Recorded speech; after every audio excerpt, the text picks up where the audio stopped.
Good morning mga boss. Papakita ko sa inyo boss, binahayan ako nino ng honeybee dito sa may lumang tindahan. Yan siya mga boss. Ayan. Hindi ko alam kung dumadaan nito at aalis lang din o bahay na sila dyan. Ano? Marami na.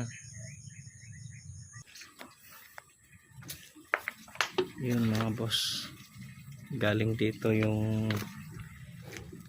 bees, lumipat na sila doon.